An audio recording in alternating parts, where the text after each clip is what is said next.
कहते हैं मृत्यु से ठीक पहले जब भगवान ने रावण से उसकी अंतिम इच्छा पूछी तो उसने ऐसे अधूरे कार्य बताए जिन्हें सुनकर स्वयं भगवान भी आश्चर्यचकित रह गए। रावण की पहली इच्छा थी धरती और स्वर्ग को जोड़ने वाली सीढ़ी बनाना, ताकि इंसान सीधे चलकर देवताओं की नगरी तक पहुंच सके। सोचिए, अगर ये संभव हो जाता तो स्वर्ग और नर्क का रहस्य हमेशा के लिए खत्म हो जाता। दूसरी इच्छा, वह चाहता था कि कोई भी बच्चा अपने पिता से पहले न मरे। रावण के अनुसार यह दुनिया का सबसे बड़ा अन्याय है। उसकी इच्छा थी मृत्यु को एक नए नियम से बांध देना। तीसरी इच्छा, उसने सोचा था मनुष्य मृत्यु के समय खुद अपने पाप पुण्य देख सके। इसके लिए वह एक अद्भुत यंत्र बनाना चाहता था जिससे यमराज के दूतों की जरूरत ही खत्म हो जाती और इंसान खुद जान पाता कि उसे स्वर्ग मिलेगा या नर्क।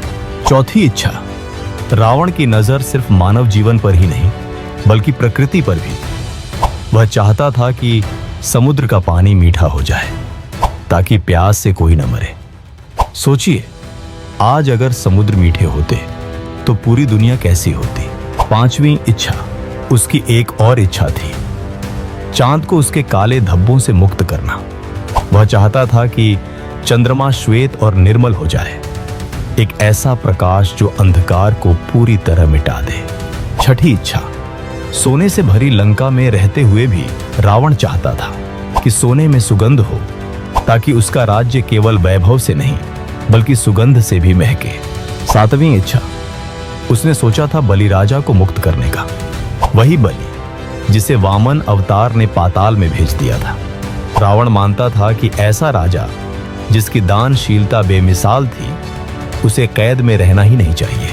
आठवीं और सबसे अद्भुत इच्छा, रावण चाहता था कि पृथ्वी का भार उठाने वाले शेषनाग को मुक्त कर दे। उसने सोचा था इंद्र के वज्र और पृथ्वी के लोहे को मिलाकर एक अखंड खंभा बनाएगा जो सृष्टि का बोझ संभाले ताकि शेषनाग विश्राम कर सके।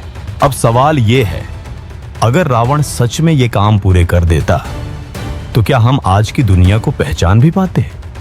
अगर आपको लगता है कि रावण सिर्फ नायक या खलनायक नहीं बल्कि एक रहस्य था तो कमेंट में लिखिए जय श्री राम और इस वीडियो को अपने दोस्तों से शेयर कीजिए।